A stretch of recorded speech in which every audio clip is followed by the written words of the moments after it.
It's the Sports Peninsula podcast coming up. September 19, 2023 is the official national release date for the Silverlight Press publication, A Run to the River, chronicling the 2013 Division IV state championship journey by author and coach Coach Glodich. In the second of a three-part series leading up to the book release, we're looking back in detail at that magical season as we will be joined by Coach Glodich and former members of the team who will look back and reminisce about it 10 years later. Now here is your Sports Peninsula team. Welcome, everybody, to the Sports Peninsula podcast. My name is Dave Jasinski-Drew, and we're very excited to be here again. First, let me introduce Coach Andy Shield in Marine City Mariners. Coach, how you feeling today? Doing well, Drew. Doing well. You know, excited to have episode 2 of our Run to the River series here. This is going to be a real special one for me. We got some real great guys and just wonderful people that we're going to have on this show, and it's going to be a lot of fun, along with Coach G once again. Yeah, absolutely. And this is a great book that's coming out September 19th, A Run to the River. And again, this is part 2, and we're really talking about in this episode the championship journey, right? The 2013 championship, Division IV state championship in Michigan. And Coach, I know that meant so much to you and still and forever will. This has got to be exciting for you, no doubt. No, man, for sure. And it's not even close. You know, this is the best team that I was affiliated with, and I've been so blessed to be back in this program and to be affiliated with some really good football teams. This one, it just takes the cake no matter what, you know, in my entire career. And to have these guys back is great. And speaking of having these guys back, we have Coach Coach Glodich back. Coach Glodich was the head coach of that 2013 state championship football team. He had been in the program, about 26 years up to that point in time. Vast majority of them spent as the offensive coordinator. That was year 2 of his head coaching experience with the Mariners. And that was a 13-1 campaign. Coach Glodich started off his career with a record of 21-3. So that was a nice way to, I don't think sub 500 was going to be in the cards. He had that beat pretty quick and early. He Coach Glodich was not going to have that anyway, but just, to have a little fun with it. And without any further ado, Coach Glodich, it's good to see you again. Thanks, guys. Great to be here. Just so proud to have you guys part of the episode, as well as the 3 young men that are coming on shortly here. Well, absolutely, Coach. And, that was a magical season. But honestly, there was a lot to it that from my experience, we got in that weight room. And I really did feel pretty confident about it. But what we feel about it, and, we have 3 of those gentlemen from that great team with us today. And those are Kevin Fitzsimmons, Alex Merchant, and Pete Pat Salas. Kevin Fitzsimmons was a 4-year starter at offensive guard and eventually defensive tackle and defensive end. He was a multiple-time Macomb Area Conference Gold Division player, Port Huron Times-Herald All-Area player, and Metro East and All-Stater. Pete Pat Salas was another one of those individuals that played in the 2011 state finals against Zeeland West.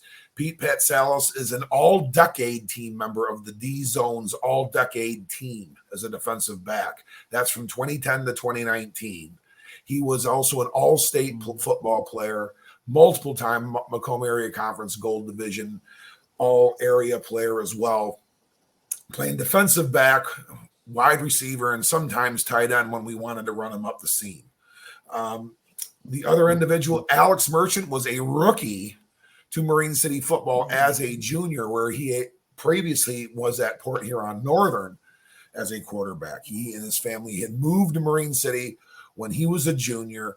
Alex stepped in, learned our plays and our playbook and our basic offensive philosophy, picked it up, and took a team to the state finals and won it. I remember looking on M Live sometime that night. I got up back home about 4:00, and there was somebody that had posted on the Marine City State Championship thing, Alex Merchant will never buy a drink again in Marine City, Michigan. And, that was the kind of praise that he had received at that point in time. I praise. And these are 3 outstanding individuals. With that team had about 50 of them. They were phenomenal people, and many of them, these guys are very close with still. But without any further ado, Kevin Fitzsimmons, Alex Merchant, Pete Patsalis, welcome to the Sports Peninsula podcast. What's going on, gentlemen? Thanks for having us. Yeah, thank you. It's great to have you guys for on. coming on, guys. Thank you very much. And this is special stuff. The previous episode, we had Coach Glodich with Coach Bob and Coach Scar, and we had a real fun time with that. And, we're going to have a real fun time with this one as well. And, just kind of going into things. And we'll start with you, Coach Glodich, and we'll go right around the table with this question. Coach Glodich, what was your expectations for that 2013 season? Not to repeat what happened in 2012. And in 2012, we lost to Richmond in our opener, and we lost to Richmond in the first game of the playoffs, second game. I don't know what it was, but we were 8-2. And for some schools, that could be considered a good season. For Marine City, it was not. But to lose to the same team twice in one season just was a thorn in our side. And I was a little chippy in the off season, a little chippy at camps.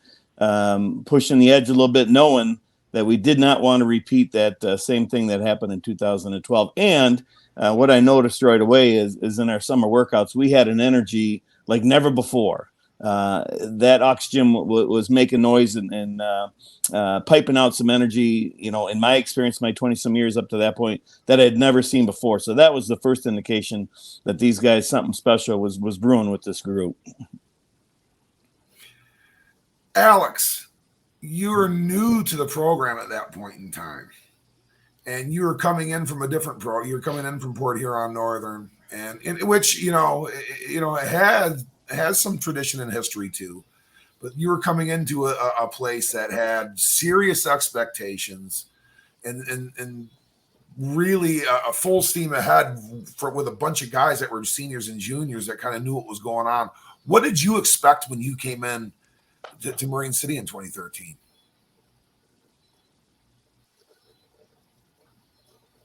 Yeah, honestly, I had no idea what to expect coming into that first year. I can tell you that the first couple of days at practice, I couldn't take a snap under center to save my life. That took a lot of practice just in and of itself, but the expectations, it really did. The expectations, they were really high. They were high personally. I felt the team itself had really high expectations as a whole. I, kind of naive to the whole football scene in the Blue Water area. I really didn't know the history at Marine City or what I was getting into. All I knew is that if I couldn't play quarterback, I probably wasn't going to play anywhere else. So, I'm just so thankful that everybody gave me that opportunity to come in and, be a part of the team and do my thing. And I think the fact that everybody had such high expectations week after week after week just to improve and get better as a team and individually was honestly what made that season happen. So, yeah. Phenomenal. Yeah, and honestly, if I could jump in here a little bit, absolutely. What I don't talk about in the book, and really I should, hopefully when it goes to the big screen, I will do a better job with this. Is for him to learn that offense in basically a few weeks' time, and I had spent my whole career tweaking that offense and evolving it and getting it more and more and more complex. So that guys that had spent 2 or 3 years at quarterback, then maybe they could get the job done. But for him to do it after just a couple of weeks in learning, that's an amazing feat in itself. And I wonder, and I want to ask you here, Al, was there anybody in the huddle that you leaned on, or was it just you took it upon yourself? I'm going to learn this crap. I'm going to learn it the best I can, and I'm going to go with it. Or was there somebody in the huddle you leaned on, or somebody that got you through a few plays that you were sketchy on?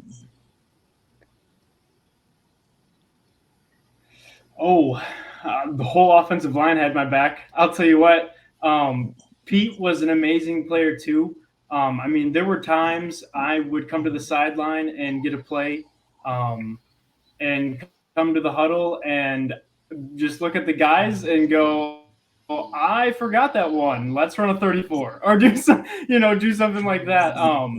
But no, there were so many times that they had my back. A moment that comes to mind was I forget which game it was. I'm sure you guys remember it, but we were down on the line, and before we snapped the ball, somebody yelled check to check the play.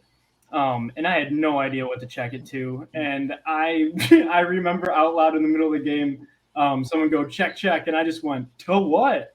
And I think Josh goes, how about a 34? And we just ran that. So no, that season was so much fun. I felt like everybody trusted everybody, and no matter what was called, we just wanted to go for it and make things happen. So yeah, it was a really fun year. Pete, Kevin, what expectations did you have, heading into that year? That means your senior years. Pete, go ahead. You first. I wish I was as positive as Alex was to start. We were always kind of the runts growing up. We kind of took a beating in 8th grade, took a beating freshman year, took a beating JV. But coming out of that 2012 season when we lost early, you could just tell there was something a little different about this group going forward. And I think that's a lot to say about the leaders of the team. And so as the summer went on, our expectations kind of grew, and then it mounts up to that game 1 game at Richmond. And I'm sure we'll talk about that a little bit later, but the way that shook down after that, it was pretty, we were pretty confident in our squad rolling forward. We kind of knew who we had, and they were pretty ride or die at that point. Absolutely. Kevin, what were your thoughts? Well, Coach Glodich touched on it. I mean, that summer workout, most of the team was there, man, and we were working. And I know the whole line, Pete, I think Alex was there a lot, even though he's still up in Port Huron. We had the whole O-line there 4 or 5 times a week doing speed training in the morning with Coach Glodich, getting into the weight room in the afternoon when we did the second speed training. And we were just working hard, and everyone was there and pushing each other. And we brought Coach Pauli on. So he was getting us built and ready to go, building us up. And, we all hung out together. And that was like the closest team I was a part of when I did the 4 years of varsity. And that team was definitely the closest out of all 4. And I knew we had something special going into the season. Mm-hmm. My mom asked me, do you want to get a class ring? And I told her no. I know what ring I'm getting this year. And it was state championship or bust for me personally. And I think the O-line thought that. And I mean, it's probably the best O-line in Marine City history, if you ask me. Yeah, real quick, I was there when he said that to his mom. And like at that point, it was like our summer going into that senior year. I was like, this guy's serious. Like, he's not going to take anything less than winning it. And I mean, at that point, like you said, the whole team was all in. We spent a lot of time at school in the summer. Not a lot of kids like to do that. It was uncommon. There was like 60 people in the weight room. You couldn't really move. And speaking of Coach Pauli's got a facility right out here now in Rochester. Big powerlifting, and he trains strongmen and strongwomen. Like he can throw those cavers or whatever, like the telephone poles or whatever. He's an area at his place where you can try to do that if you want to. He is an amazing strength coach, and that really was one of his first endeavors, was that group. And I can remember all the different guys squatting 500. Kevin, you were one of them. The vast majority of the offensive line, it wasn't just touching 300. They benched 325 or more. And I mean, these are just the weight that was getting pushed around in there. And to speak to like all like the foot agility stuff that, Pete, and those guys and Matheson and Sapienza and all those other kids that had just great feet and those guys, I had never quite seen anything like that personally. That's what did it for me as well. And I that was for me around my 16th or 17th year in coaching, and was on a couple of good, was on the staff for a couple of good teams at Clintondale. nothing, anything close to this. And, I had seen a couple teams on the west side of the state with some success. I had wondered, what this may look like. But I mean, that certainly was special, Drew. It was just uncommon to see these kids just put, and I call them kids. They're not kids anymore. They're men. They're 28 years old. But what these guys just said, I mean, 100%, is what did it for me too. I want to run through a wall for you, Coach Glodich, right now. God, hearing these stories is awesome. Talk about the significance of the opener against Richmond. What was significant about that game? Well, we had a lot of unknowns, with Alex and moving Jared around and, trying to two-platoon as much as possible. But what I remember specifically during the game is noticing that we were getting more and more physical. Now, Richmond, historically, outstanding wrestling program, so their physicality was something that was going to be, one of the best we'd see all year. And in the beginning of the game, I think they out-physicaled us. But then I think, with Kevin's mindset there and that competitive fire of that offensive line and the defense, I think our physicality got better and better as the game went. And towards the end of the game, I think our conditioning paid off because it was a 4-quarter game right down to the wire. But I just remember knowing that we're getting better. This game, we're getting better as the game goes. And that sometimes you don't see that, on a game one like that. You have to wait to game 3 to notice that change. But we saw it immediately in game 1, going right into the second half. Right away we got physical and we got some things done right away in the second half. So that's what I remember. Awesome, thanks. Yeah, there was like a tipping point. They were good. They were good. They were very good. They had McKernan, who was a Division I wrestler. Among some other athletes on that team, and they were a real tight gel team. They, like I said, they had beat us in 2 squeakers the years prior to in 2012, which the vast majority of the 2013 team was either on or had a significant role in that game. And there was like a tipping point in the third quarter where we were getting the 3 and 4 and 6 yard runs and moving the ball. With greater ease. We're getting them off the field a little bit easier too. And then, I can never forget, Coach Matt Pollock, coming I was up in the booth. So I had a bird's eye view of the whole thing, but, not once, but twice stopped inside like the 1 yard line and him coming running out. I mean, all 5'6" of them, with his hand up in the air with the number 2 plays. He kept on saying that was awesome, to see that. Alex, you were replacing the Macomb Area Conference Gold Division MVP at quarterback. And that's not because he graduated. It's because we moved him to fullback so that you could play quarterback for the Mariners. You didn't have any pressure at all in that game, buddy. You didn't have any pressure at all, and that's just a joke. I mean, I'm saying that as a joke. How did you feel after that game? Well, after that game, I definitely, kind of like Kevin and Pete alluded to earlier, definitely felt like something special was going on with the squad. The way that we all came together before that game, in the way that we kind of all showed each other that coming together and playing as a team, we're going to be able to overcome a lot of really hard obstacles throughout the season. And that was just the first taste of it. That was a super hard team.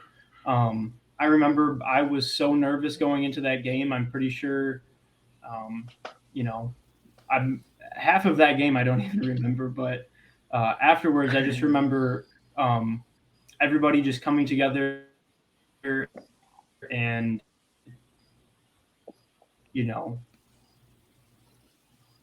just really starting to figure it out in practice after that as a team, being there for one another. And that was, that's the story behind the whole season. There wasn't a game that we didn't learn from. And that first game was really just the spark of everything to come for the rest of the season. 100%. Pete, what regular season game stands out to you as something that just that after that game, and maybe it was this game as well, or if there was another game that just said, this team has a destiny that's pretty special? Yeah, there was 2. because some of our games had, or some of our schedule had some easier games in there. But obviously the Richmond game was one because you knew right then and there what you had. So you alluded to the 2 goal line stops. You had those, but after the first one, nobody talks about how the team just got right back out of the huddle. No complaining to the refs. No mumbling, no moaning. What's the play? Let's go execute. So you learned a lot about our team in Richmond, and then St. Clair was a huge one for us, man. I think losing that game against your arch rival with 4,500 people in the stands, all the news outlets were there, and they let you know that you weren't that good or as good as you thought you were. And it was after that game we were all in the locker room, and there wasn't a lot of finger pointing. There was some people that were a little emotional, but I remember I was standing right next to Kevin, and we were like, this is not it. Like, this is not our season. So we didn't win a league title. There's a lot left to play. So I think it was those 2 games. You know what I mean? When you really get tested, especially St. Clair, we could have folded real easily after that one. Oh, there's no doubt. There's no doubt, Pete. Kevin, when did it set in? No doubt. We're going to be getting back to that St. Clair game. We're going to come back to that because that's a very special thing to talk about and a signifier and defining moment for the Mariners as well. Kevin, when did it set in for you that this group had really what it takes to make that full run to put that ring on that finger? Like Pete said, it's comes really down to Richmond and St. Clair, but I can tell you that Port Huron Northern game, when we came together and, we starters got pulled out at halftime and we played, and then they started to kind of come back a little bit. They were getting chippy and they were gouging eyes and they were getting dirty. And I know Coach Glodich said, go end this game and put the starters back in. And we ran a 37 wallet all the way down the field, took 2 knees and walked off. And that was when I knew that this old line can impose their will on just about anyone. And that was just – we ran 37 wallet like 6 or 7 times in a row just for 10, 15 yards every time. And that's when I kind of knew that this old line in there wasn't much that like – Alex got sacked once that whole year, and I don't with protection like that and an O-line that when I was tired I could leave the game and we were still in good hands. We had backups, Griffin Latawa that could come in, and it was just, you can't beat that. No, and that's a great point. No, too. Yeah, go ahead, Andy. Go ahead. We had depth. Mm-hmm. It wasn't just, we had 20, 22 kids that could really, really play, and we got lucky and no one got hurt and those kinds of things. We had injuries into that game. I don't know. I think Jarrett Matheson did not play in that game, in the Port Huron Northern game. He did sustained an injury versus St. Clair and did not play. So I don't think Kenton played either. Who's out? I don't think Kenton played either. Kenton didn't play either. Kenton did not play. Kenton Rivard was a 6'2", 300-pound left tackle. He was one of these offensive linemen that Kevin Fitzsimmons keeps referring to. Kenton Rivard was a junior member of that offensive line. So yeah, I think if and that's kind of my feeling too, Drew, is if you were to have to make a movie over this thing and get to do the Friday Night Lights, cool football scenes. In the regular season, I think the 3 that you do, I fully agree with Alex, Pete, and Kevin. They would be the Richmond game 1 at Richmond, St. Clair at the stadium, and then Port Huron Northern game 9. Those were really what times too. Go ahead, Coach. One of the quirkinesses about my personality is I have a little anger problem, and I can remember because Alex was a new quarterback, I had to be careful dealing with Alex. I couldn't chirp at Alex; that would destroy his confidence. So I remember time and time again, if we had a fumble, if we had something going wrong with the backs, I would chirp at the offensive lineman because I knew it would piss them off to the point where they would just start to dominate better and better than they already were. So those guys took the brunt of any error that Alex made or any error that happened with the backfield. I immediately went to the offensive lineman because I knew it would fester on them and it would just provide more and more physicality when it was all said and done. So that was one of the quirkinesses of that year. I remember that. That's awesome, Coach. Coach, I wanted to ask you about the St. Clair game because it's easy to learn from winning, but it's a lot of our lessons come from the times we have setbacks. Talk about what that game meant to you and what it meant to the season. Oh God, yeah. The first thing, Jared took a shot on the knee. I think on the very first snap, he took a helmet to the knee, so he was questionable right off the get-go whether he was going to finish. And a credit to him, he took a play or two off and then came back in and actually had a pretty decent game. But then secondly, I don't know if it was Pete that tackled the kid. We tackled the kid at the 4-yard line, and the officials gave them a touchdown, even though we tackled them at the 4-yard line. Nobody else in the stadium realized it was a touchdown. Even the St. Clair staff didn't. So that started my anger with the darn officials that game. And then we did start to make a comeback. We were down by 11 points, and we did start to make a little bit of comeback. We got near midfield, and we got a late hit on the sideline there, which I questioned whether it was a late hit, but it was a first down play. And the officials would not give us first down again. They marked off the penalty, and they went it to second down, and I just lost it. I went completely nuts. I went out on the field. I threw my visor. We got another 15 yards because of that. And what I found funny going back researching for this film, for this book, is you watch our offensive line. Actually, it was our entire offense. As we're being backed up and marked, farther and farther away, they became more and more energized, almost like gorillas in the wild, just beating their chest and celebrating. But that talked about the mentality of that team. Okay, you're going to mark us back even more, so keep going. Give us some more penalties. We're just going to run it down your throat if we can. So that was the mentality of our offensive line. They were just fierce competitors. That's awesome. That is an awesome story. Coach Joe, that's the lesson in life, right? You got to, sometimes you just step up and take it on, right? You want to get. I worked, I'm a Mariner. I was born and raised in that town. I played in the program. My dad was at the school for 40 years. I'm a Mariner. But at that time, I was 80% Mariner. I worked at St. Clair High School too. I had to go back there on Monday or Tuesday and catch all the smiles, everyone walking by me in the hallway, like that, and I'm just, staring straight ahead. But, that was a phenomenal football team. The St. Clair's football team. They were phenomenal. The athletes, they had a great offensive line. They were fast and physical and ran around on defense. Their quarterback was a pitcher in the Detroit Tigers organization. That was going to be star at Wayne State. They had other guys that were just phenomenal athletes. They could really match in every category.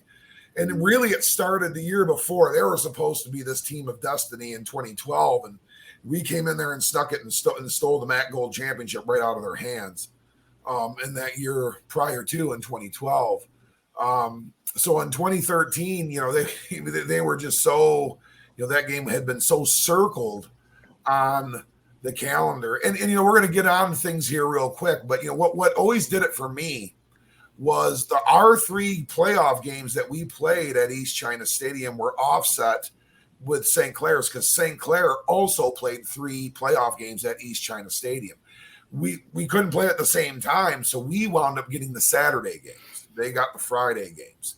And each and every single one of our games, and I'm guessing I didn't come out to their games, but I'm guessing it was very much the same way maybe Friday night with white or black jerseys in the visiting stands, but their entire team always sat on the away stands, always together.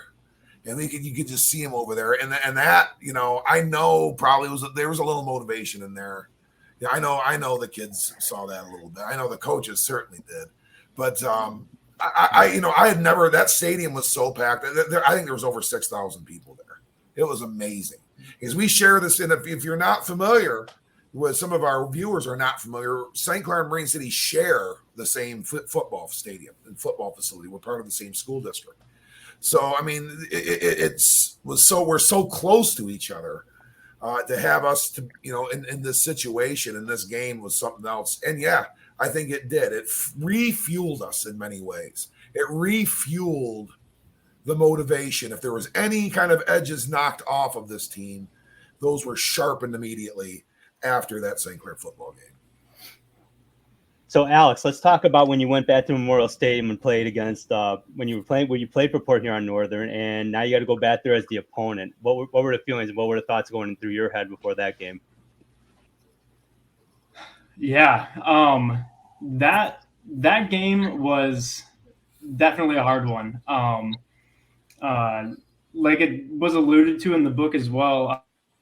I wasn't really keen on coming to Marine City in the beginning. I enjoyed the spread offense, and I didn't want to leave my friends going away from Port Huron Northern. So, going through the entire season leading up to week 9, going against the team that I had played for the last 2 seasons was definitely intimidating. Walking back into that stadium where I'd played so many Friday nights before, warming up right next to their student section. They definitely let me have it the entire time.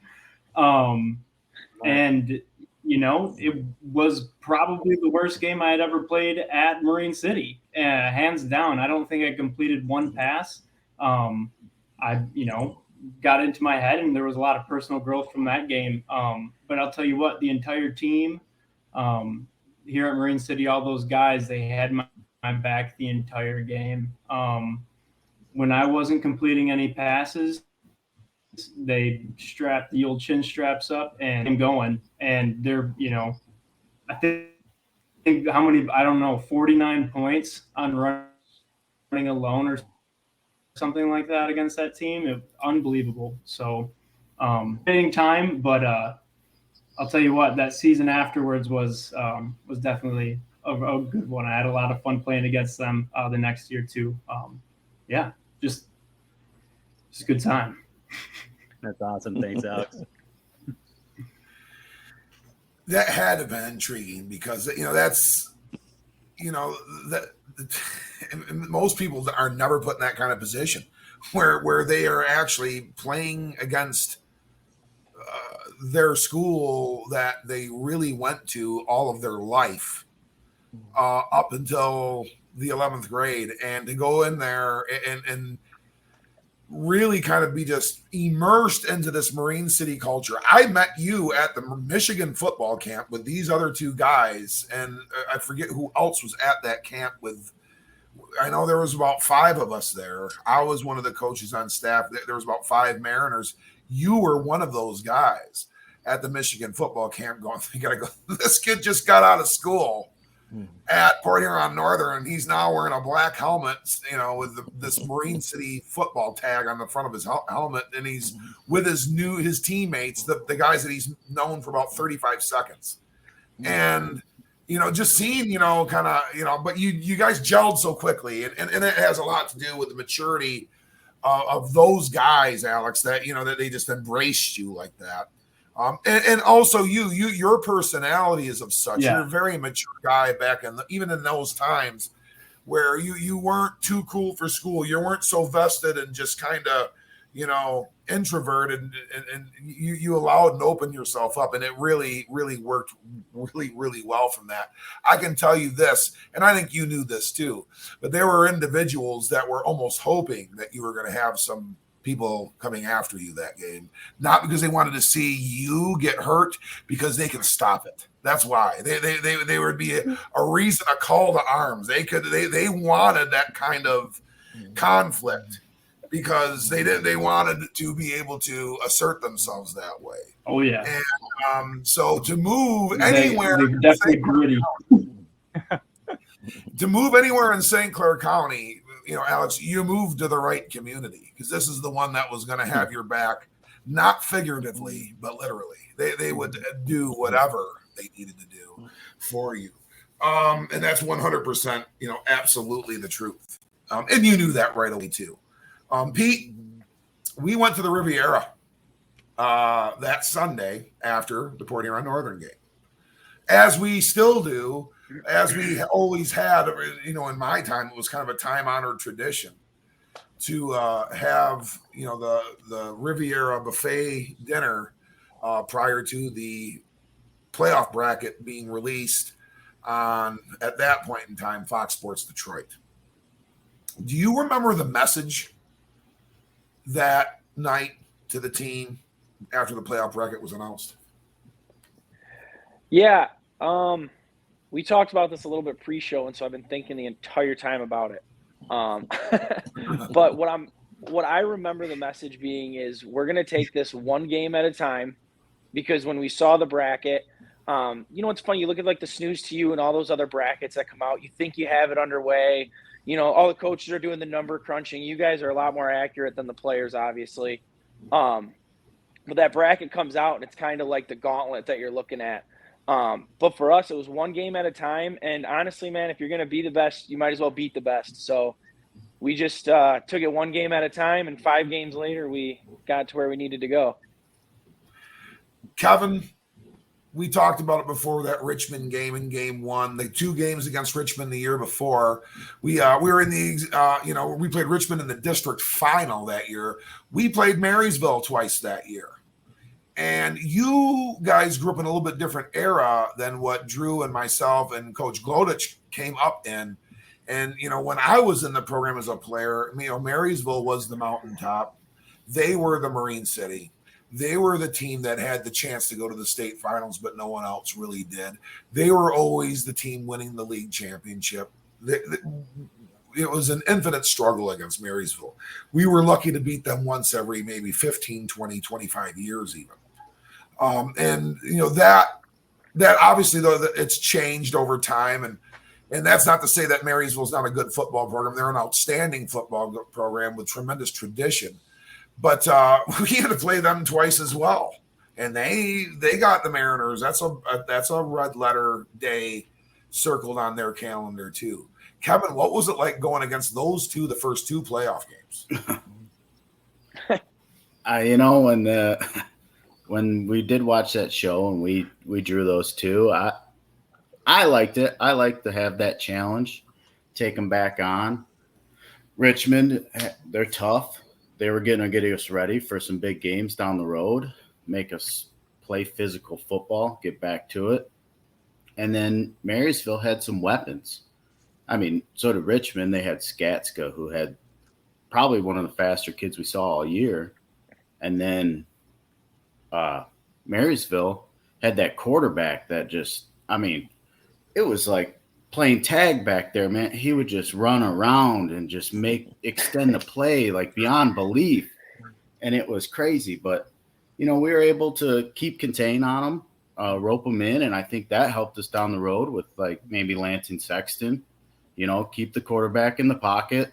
Don't let them scramble. And those 2 teams probably helped us a lot down the road just by getting us back to physical football and playing sound football.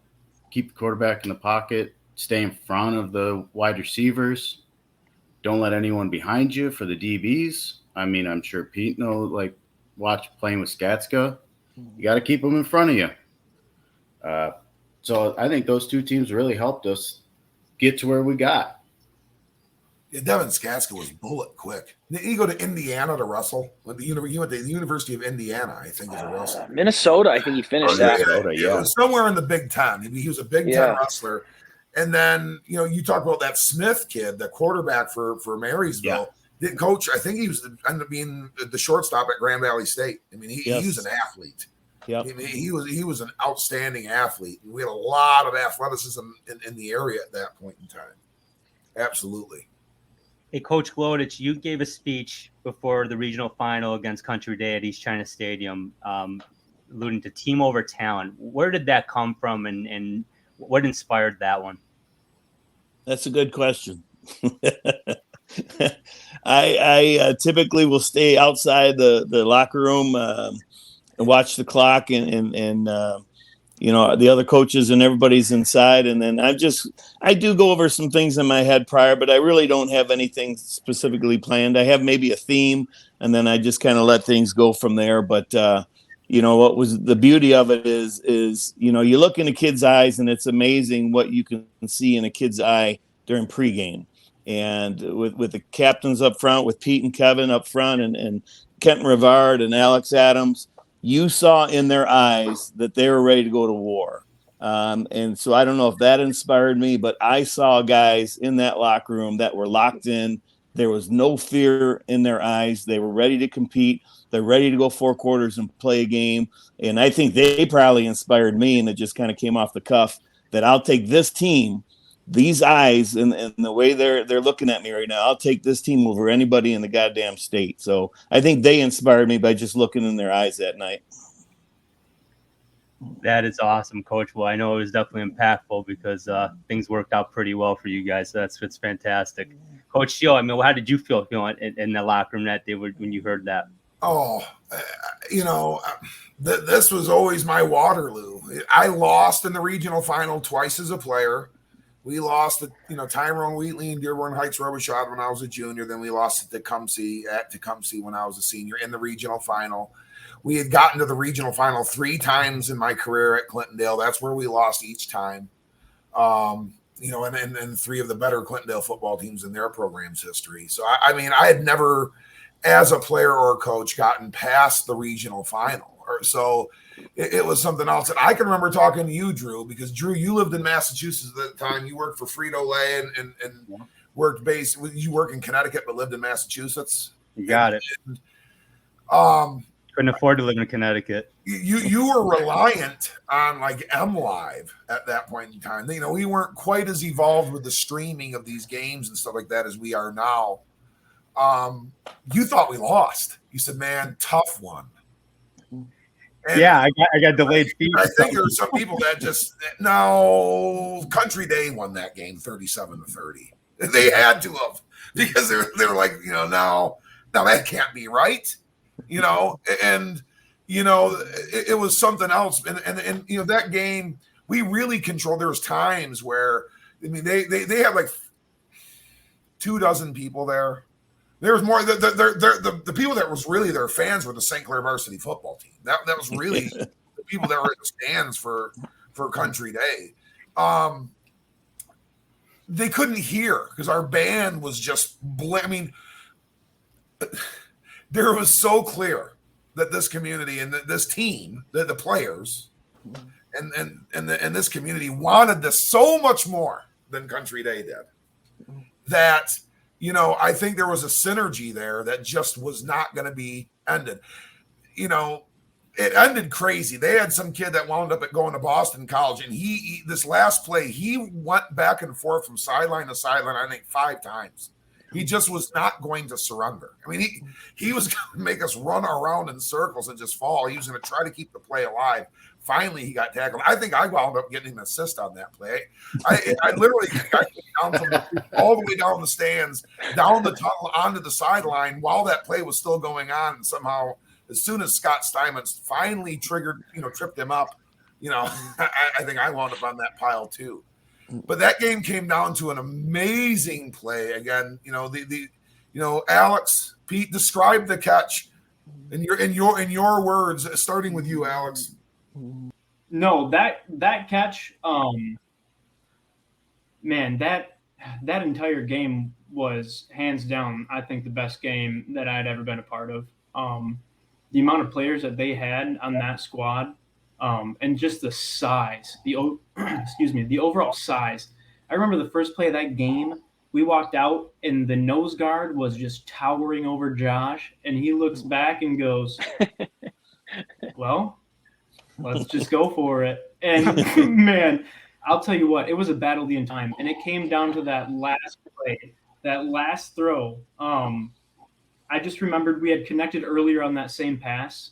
And when it got called again, I just kind of, I had so much trust in Pete going up for that ball. I fell back, dropped back, and I think I sent up a prayer and just said, help me with this one, and threw it up. And as soon as it got tipped, I thought, there goes everything. And Pete came down with that ball, and the ref threw his arms up. I didn't even know he caught it when he had fell down. And I just remember I ran to the sideline and just started hugging everybody because I'm like, oh my gosh, we got a chance. Like this, it was an incredible moment. That entire game, that entire game, I got goosebumps just kind of thinking about it, because you're right. That stand was so electric, just stomping their feet, the cowbells everywhere, people cheering. It was an insane environment. Definitely one you had to be there for. So yeah, it was an incredible moment. I think at one point in that game, the refs told us we had to quiet the stands down. They did. Yeah, we I almost don't got know how 15 you do yards for that. it. I don't know how you do that, but You know, that's great. Now there's a whole city there. Now there's a whole city there. Yeah, the entire city was there, including the vast majority of Cotterville and East China townships as well. Mm-hmm. Pete, you made that catch. Describe it from your vantage point.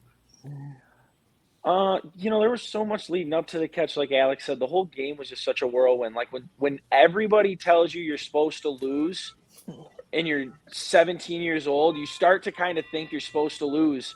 And when the game, our team just stuck together the entire time to the end. And that last play, I can't even call it the last play, that catch, we still had time left on the clock. And there's honestly no doubt in my mind, if something happens to that play, we still score, but we weren't going to let it get there. And I remember Coach calling the play. I remember pre-snap looking up. It was a corner route to the back of the end zone, and it was wide open.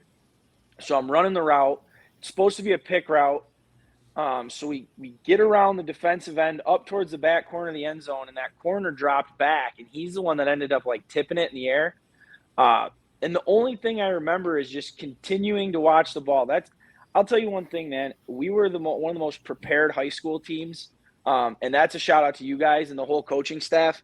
But when you're running tip drills in high school and you're running drills that, a lot of other teams might not be running, that ball goes up in the air. It starts to come down, but I realized, I'm going out of bounds, and there's only one place the football can go, and it's right on my helmet. I watched it in the Super Bowl before, so I just pinned it to my helmet.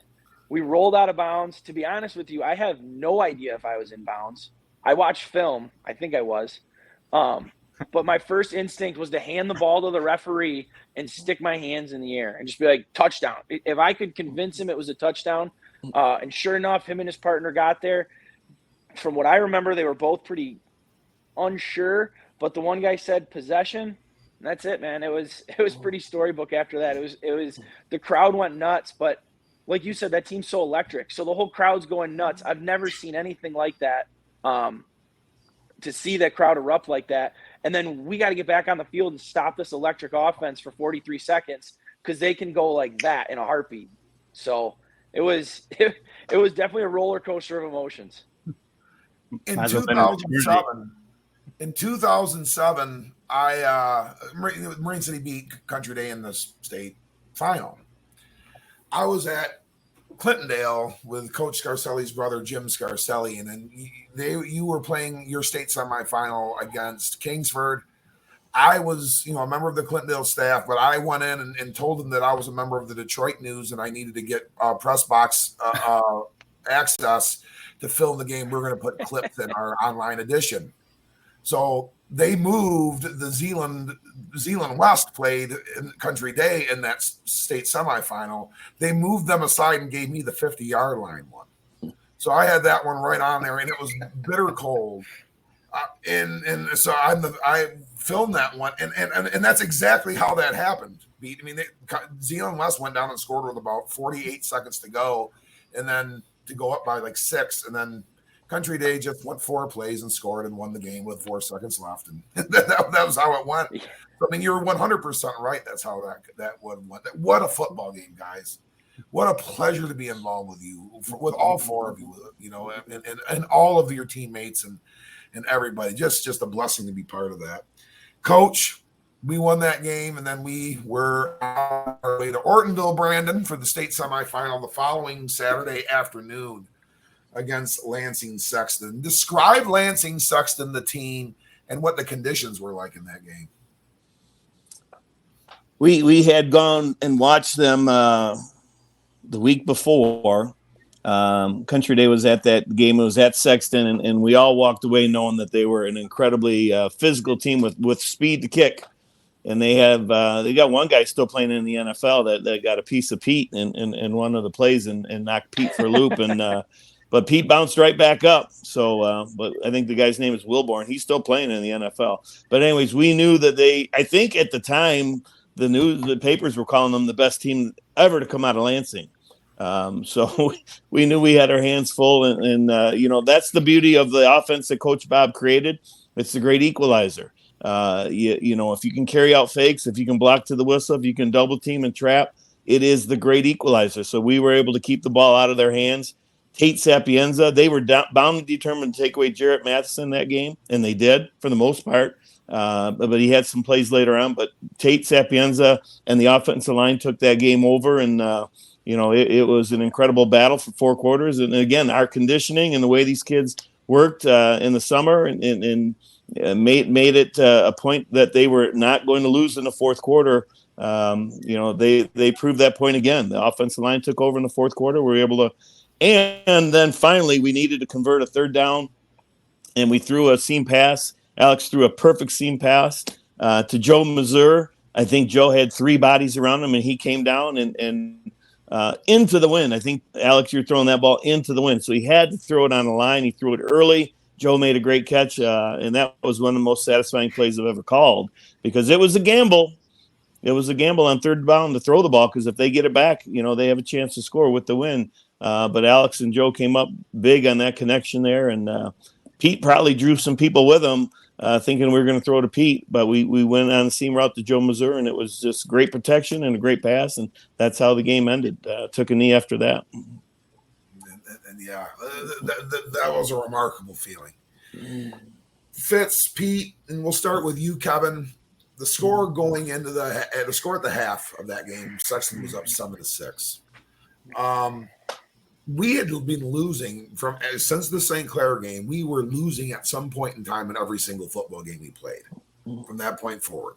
And that one was at halftime. What was the feeling with you guys playing against this team that was just absolutely huge, absolutely physical,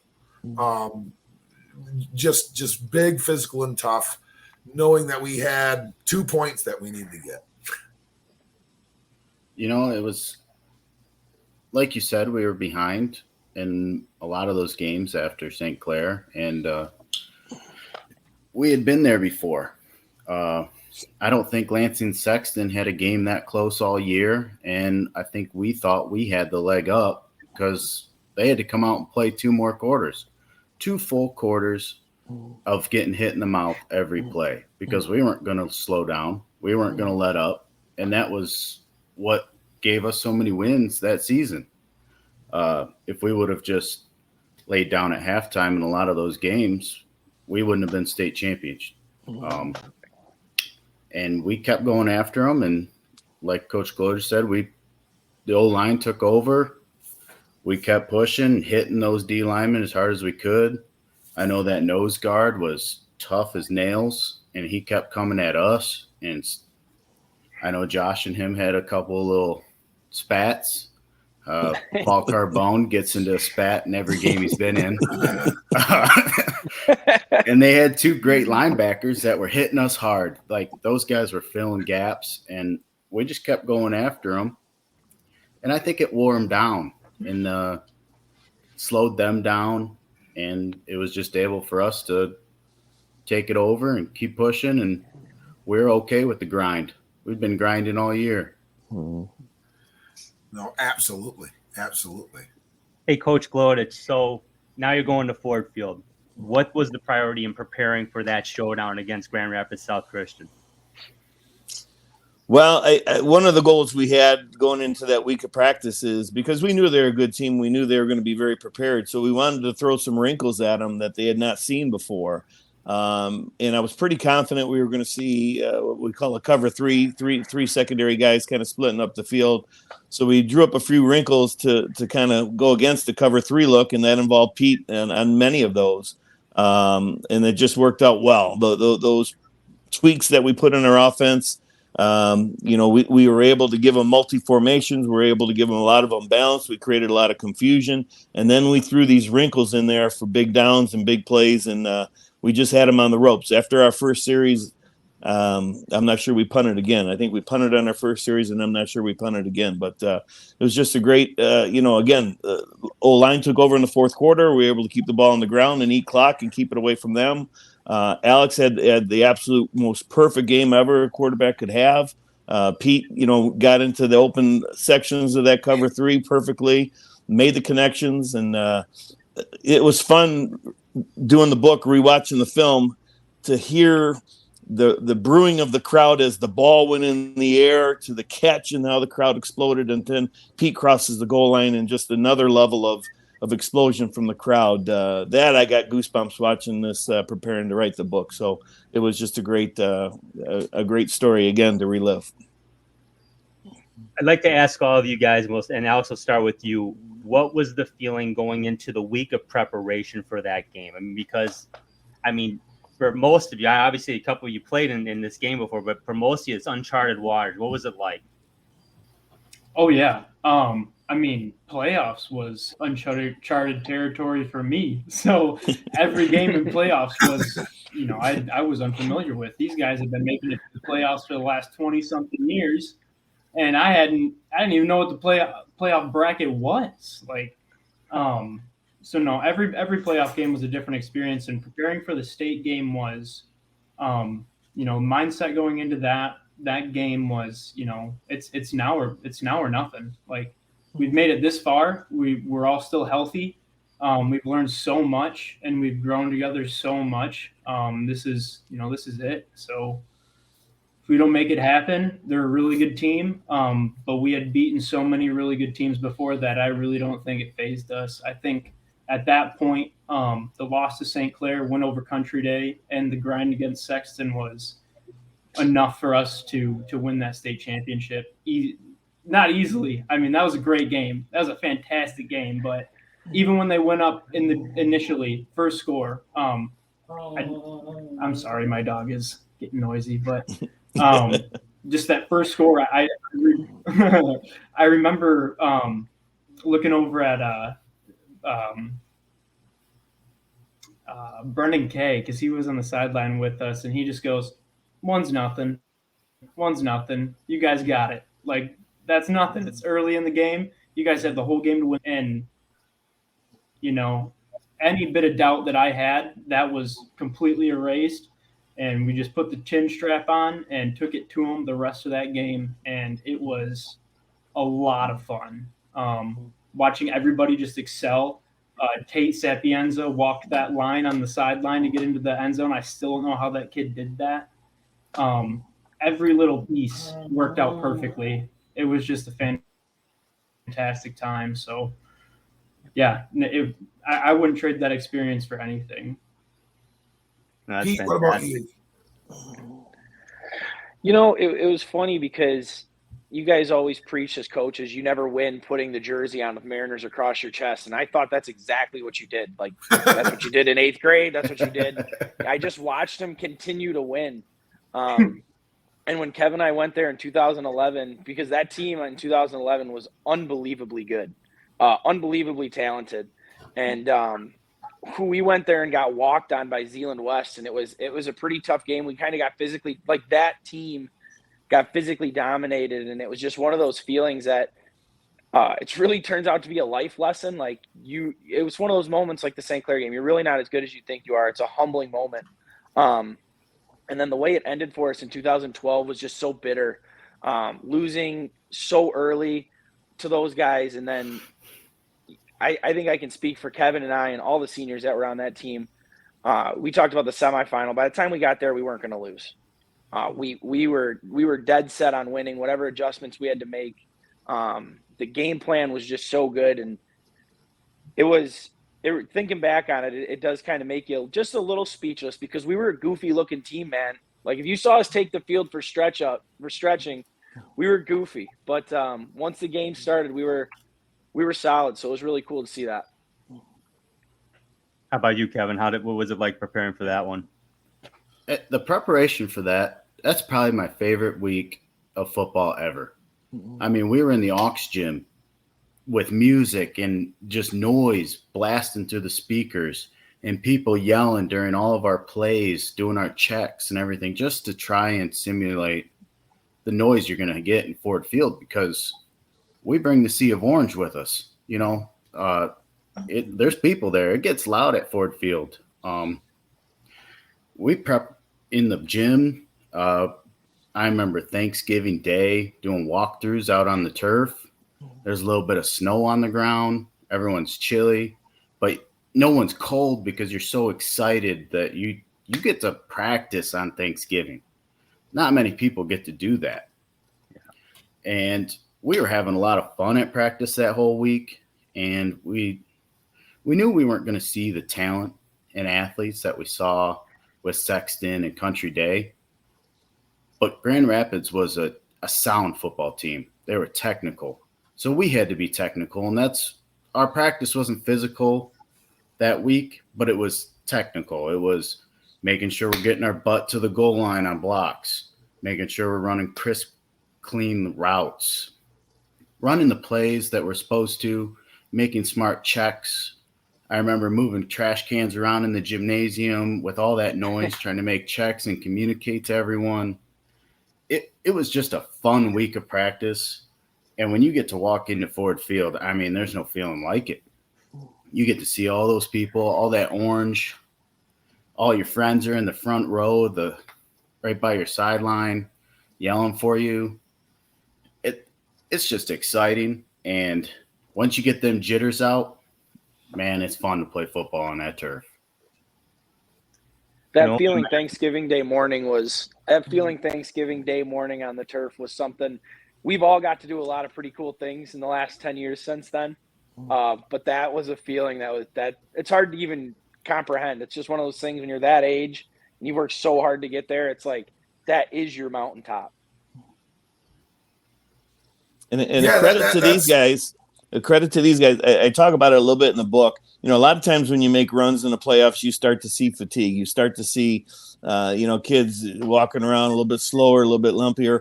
But I credit it to their friendships and the chemistry that these captains built. Kevin and Pete were captains that year, but they built a chemistry where nobody was going to let anybody else feel tired. You know, if they even showed a sign of a smear of being tired, there was going to be some chirping to get them right back on track there. And I think that's a pure credit to the leadership and the seniors of that team. There was no fatigue that year. There was no playoff fatigue, no practice fatigue. They were ready to work every time we stepped on the field. Didn't matter when. I think that's a credit to our backups and our second stringers. I mean, in practice, they beat us up. I mean, we would run a 45. You'd have starting defense run a 45, go right into the goal line or something against the second stringers. And they didn't take it easy on you because you were tired. They wanted that ring just as bad as everyone else, and they were going to push you to get it as well. And, James Lowry out there running around. I mean, you can't – that kid, they gave it all the time. They're just as much part of it as anyone else. I agree, babe. 1,000,000%. Dylan Miller, who was a JV call-up from the JV. Playing that, he was, whatever, a strong weak shift, we used to call it when we get the scout team defense. He was playing defensive tackle, either nose or the 3 technique, strong tackle. And I mean, he had that agile, he had that blaster, and he was very proud to be doing that. And Kevin, that's a tremendous point. That's a tremendous point that there's a lot of good football teams out there, but define good football teams. Good starting group, good rotational group, or is the whole group into it? And that's a tremendous point.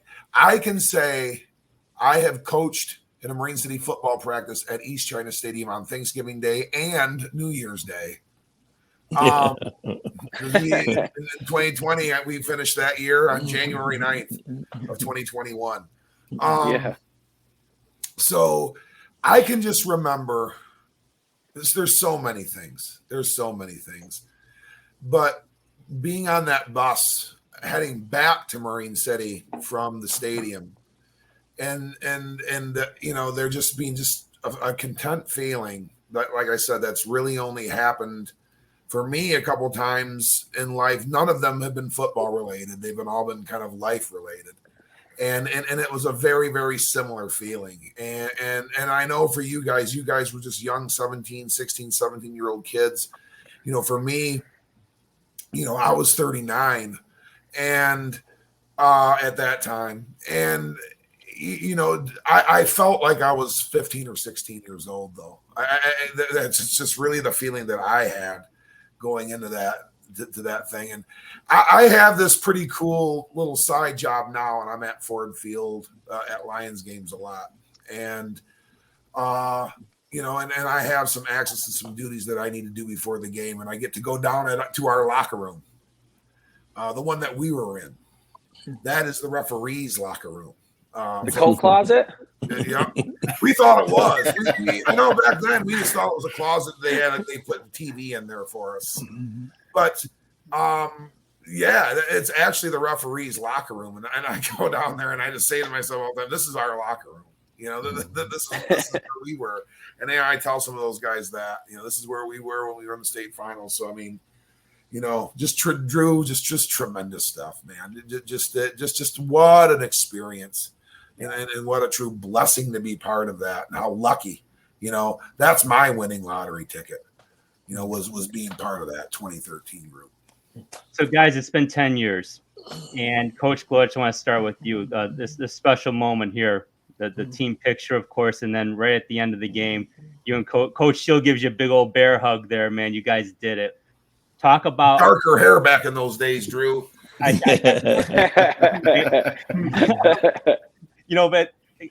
Coach, talk about what this game in this championship still means to you to this day. And I'd like to ask all of you that question too. Yeah, just briefly, I want to talk about that exact moment, and that's why I hope someday that this book goes to film, because that Andy was a special person in my life, still is. Coached him, but then he ended up being a teacher's aide for me. His dad was a great mentor, a counselor in the building, so I had a special connection with Andy. And every single coach that came up and hugged me, I was fine until this sucker hugged me, and he gave me that hug. And that's a hug that only Andy can give, because he's just long-armed big man. And that's when it kind of sunk in. Holy cow, we did it. And I got all teary-eyed after that, and that's because I care about Andy, and Andy, got me going in that direction. So, but one of the great memories I have, is on the bus going through downtown, right by the Riviera, and I'm sticking my head out the window, but I'm seeing every age possible from Marine City on the street, smiling, reaching out, trying to slap five from the kids, from the 95-year-old grandma to the 5-year-old kid and everybody in between. That really pulled on my heartstrings, on how that entire town was so happy that these kids completed their task and got the job done and brought the championship back. So that to me is an image that I'll never forget. Every age possible out on the streets that night. Alex, how about you? How's it feel 10 years later? Man, looking back at this season, there's so many things from that year that I still, think about today. And a lot of it were the motivational sayings and just, the all around feeling of just, working together with people for a common goal. Everybody had the same mindset. Everybody was dialed in. There are times today that I still, get anxious and worried, and I couldn't tell you how many times Coach Glodich's voice comes in and goes, "Just keep chopping the tree," or something like that, some motivational speech that he gave before some seasons, because it's just, those are what got me through those hard times, and it's just what's stuck and what's helped me out today. So, whether it's just the lessons of, relying on other people, trusting other people to do their job, and you know that they're going to do their job and finish it. There are just so many lessons today that I still take away from that year, and use in my own life. And I don't think there's a day that goes by that I don't really think about something from that year, just because it was such a life-changing time for me too. Going from a school that I'd grown up with everybody in that school and moving to a completely different area. People I had no idea who they were. And you guys brought me in like I had known you my entire life. And to this day, I'm so grateful for you guys. You have no idea how much that meant to me. Bonfires at Kevin's house and pool times at Pete's. Don't get us in that trouble. Summer, I'll tell you Don't what. get us in trouble. One of the best times. So Statute of limitations. They definitely still impacts my life. Wouldn't change it for anything. Pete, how about you? No, Coach Shield, I think you hit it right on the head, man. I think a blessing is the best thing for it. You guys always preach to us that you weren't going to be an NFL player. That's just the reality of the situation. But what you can take from the game is so much more, and that's really what we did. It still goes through me as I do my entrepreneurial stuff and I'm doing what I'm doing, whether it's fishing. I know it sticks with Kevin, like Alex said. It's strange because it's such a small part of your life when you really think about it.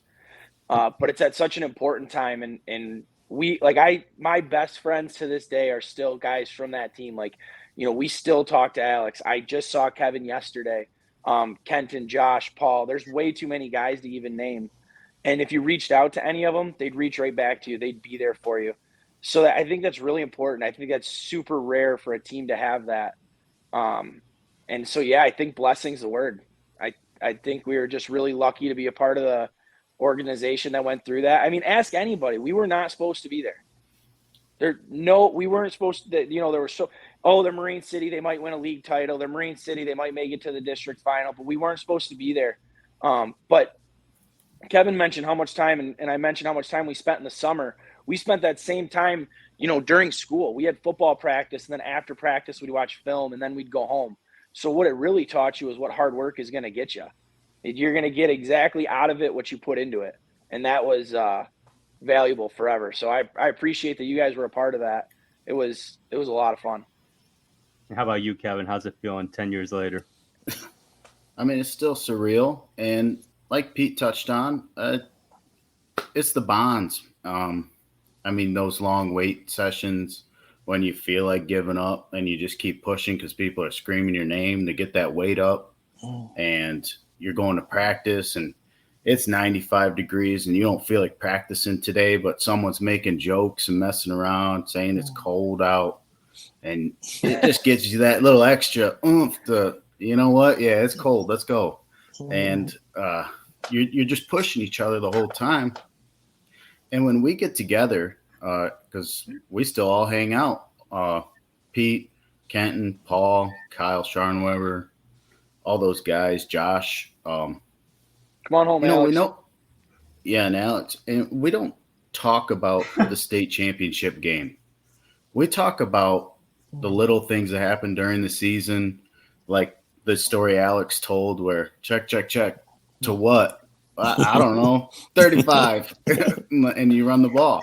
And those are the things that we talk about, chasing that kid from Marysville around the field, looking like a bunch of fools out there. And it's just the bonds. And you look back at it, and these are like some of the best friends you'll ever have in the planet. And all these guys would still do anything for you.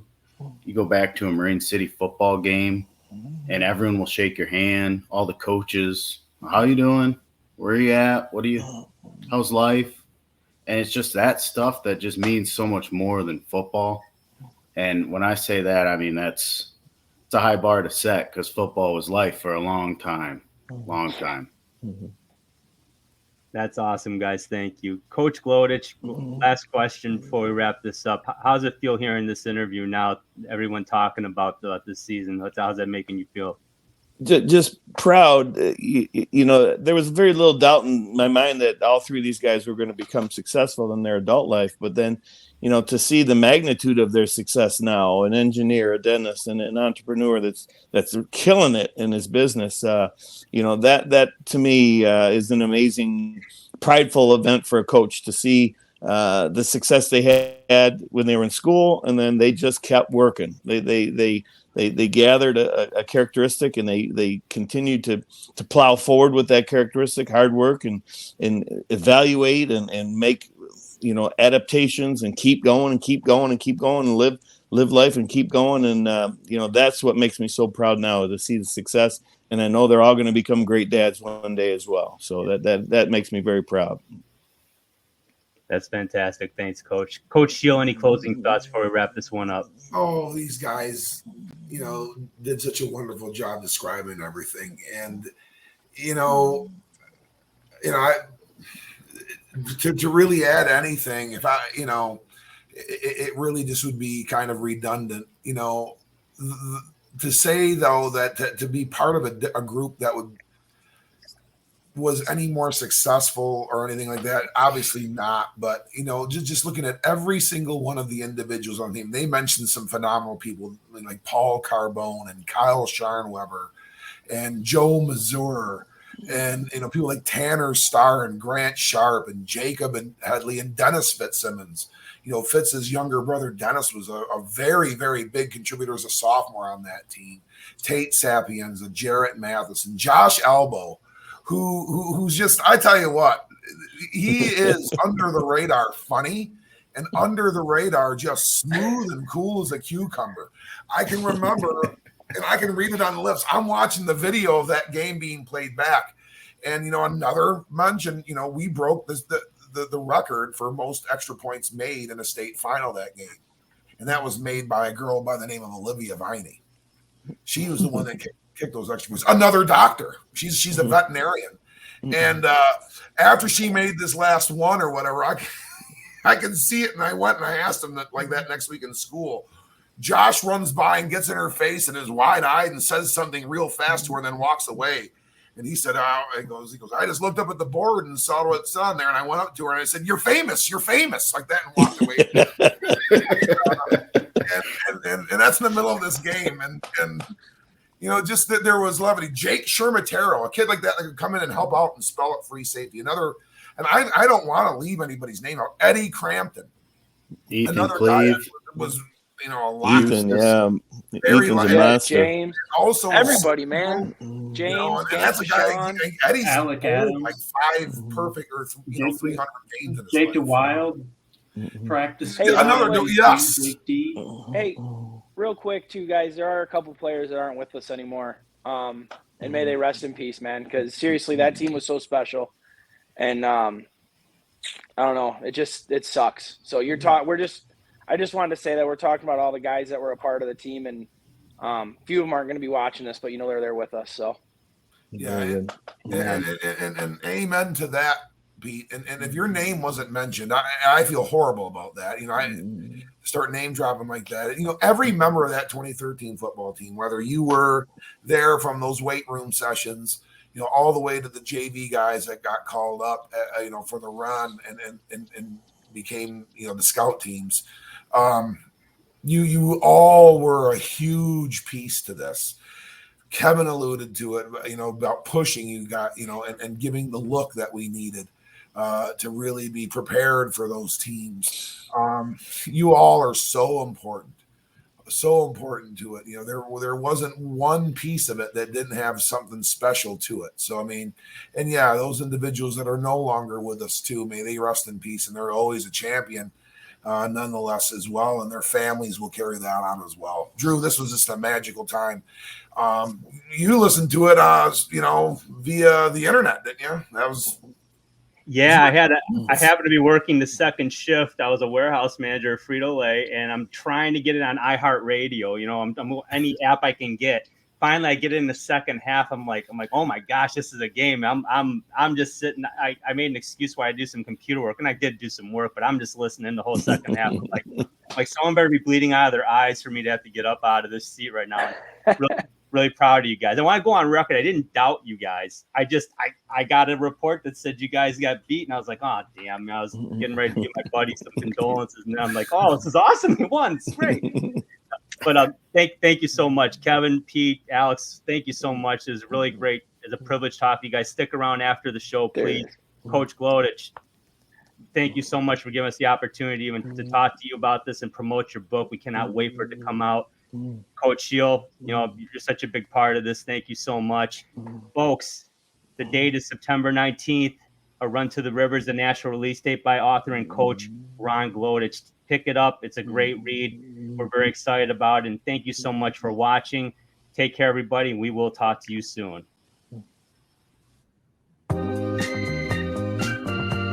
This has been the Sports Peninsula Podcast. To subscribe to the podcast, simply click the subscribe button on our YouTube channel's homepage and give us a like. You can also follow our audio podcast on multiple platforms, including Apple Podcasts, Amazon Music, and Google Podcasts, just to name a few. Give us a follow on Twitter. Our handle is @SportsPPodcast to check out our latest releases. Thank you again for watching and for your support. Remember, when you want to hear all about sports in the great state of Michigan, there is only one Sports Peninsula Podcast.